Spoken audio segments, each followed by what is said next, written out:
राजा दाहिर।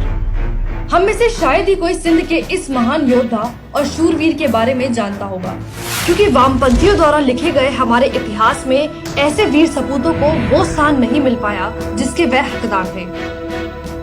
राजा दाहिर 8वीं सदी में सिंध के महान शासक थे। जी हाँ, वही सिंध जो आज पाकिस्तान का हिस्सा है, लेकिन कभी ये भारत का अभिन्न अंग हुआ करता था। इसी सिंध की वजह से भारत का नाम हिंद या हिंदुस्तान पड़ा।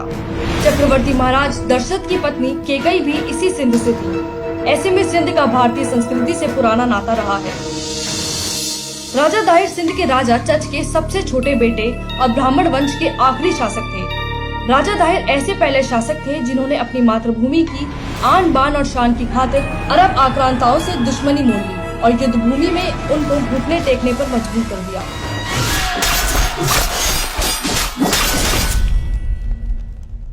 ये राजा दाहिर ही थे जिन्होंने अपराजयी समझने वाली अरब की खलीफा सेना को 14 बार घुटने टेकने पर मजबूर कर दिया।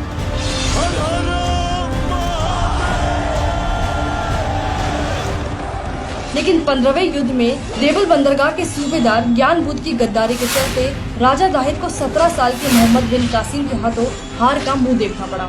सूबेदार ज्ञान बुद्ध ने रात में विश्राम कर रहे सैनिकों के शिविरों में खलीफा की सेना को प्रवेश करा दिया, जिन्होंने युद्ध नियमों की धज्जियां उड़ाते हुए सोए सैनिकों पर धावा बोल दिया और उनका नरसंहार शुरू कर दिया। इस विश्वासघात में राजकुमार जय शाह भी गंभीर रूप से जख्मी हो गए। ये खबर सिंध की राजधानी अलौर में बैठे राजा दाहिर को मिली और उन्होंने युद्ध भूमि के लिए कूच कर दिया। जयचंद और मीर जाफर जैसे विश्वासघातियों ने एक बार फिर मातृभूमि को कलंकित किया और पहले से बिछाए विस्फोटकों में आग लगा दी, जिससे घोड़े, हाथी और ऊंट बिदक कर इधर उधर भागने लगे। इसी बीच दुश्मन सेना की ओर से चला एक तीर सीधे राजा दाहिर की आंखों में घुस गया और वह हाथी से गिर पड़े। युद्ध भूमि में जख्मी शेर की तरह गिरे राजा दाहिर पर अरबी सेना ने भेड़ियों की तरह हमला कर दिया। शेर की तरह लड़ते हुए राजा दाहिर वीर गति को प्राप्त हुए। इस युद्ध का असर लेकिन सदियों बाद तक भारत पर पड़ा।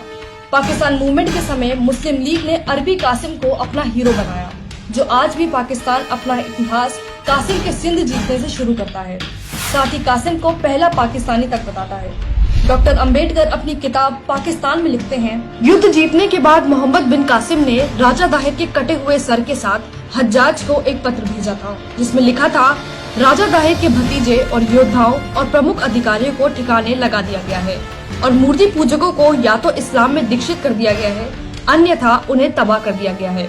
मंदिरों के स्थान पर मस्जिदें बना दी गई हैं। इस पत्र के जवाब में हज्जाज ने कासिम को लिखा, मूर्ति पूजकों से कोई रियायत ना बरती जाए। तुम्हें माफ करने के लिए तुरंत तैयार नहीं होना चाहिए, क्योंकि इससे तुम्हारा काम और बढ़ जाएगा। किसी को भी ना बख्शो। कासिम तो पाकिस्तान के कट्टरपंथी तबके का हीरो बन गया, लेकिन जिस राजा दाहिर ने भारत को 14 बार अरबी लुटेरों से बचाया, उनका नाम तक वामपंथी इतिहासकारों ने किताबों से गायब कर दिया। बाबर, लोधी और औरंगजेब जैसे लुटेरों और हत्यारों के नामों पर महलों और सड़कों के नाम रखने वाली भारत की सेक्युलर सरकारों ने एक गली तक का नाम राजा दाहिर के नाम पर नहीं रखा। अरब में जन्म और तुर्की के खलीफा के समर्थन में भारत में खिलाफत आंदोलन चलाने वाले मौलाना आजाद और सेक्युलरिज्म के चैंपियन नेहरू द्वारा स्वतंत्र भारत की शिक्षा नीति ऐसी बनाई गई कि अरबों से लोहा लेने वाले हमारे नायकों का नाम तक आज हमें याद नहीं, लेकिन जिन्होंने सदियों इस देश को लूटा और यहाँ नरसंहार किए, उन्हें किताबों में महान बताया जाता है। लेकिन सच को ज्यादा समय छिपाया नहीं जा सकता, इसलिए पाकिस्तान के जो लोग ये मानते हैं कि उनके पूर्वज अरबी नहीं भारतीय थे, वो सिंध प्रांत में राजा दाहिर को सरकारी तौर पर हीरो करार देने की मांग कर रहे हैं। तो वहीं भारत के लोग कांग्रेसी सरकारों के झूठे सेक्युलरिज्म को अब और सहने के मूड में नहीं है। इसलिए जब तक राष्ट्रगान में पंजाब, सिंध, गुजरात, मराठा लिखा है, तब तक सिंध हमारा है, और जब तक सिंध हमारा है, तब तक राजा दाहिर हमारे हीरो थे, हीरो हैं और हीरो रहेंगे।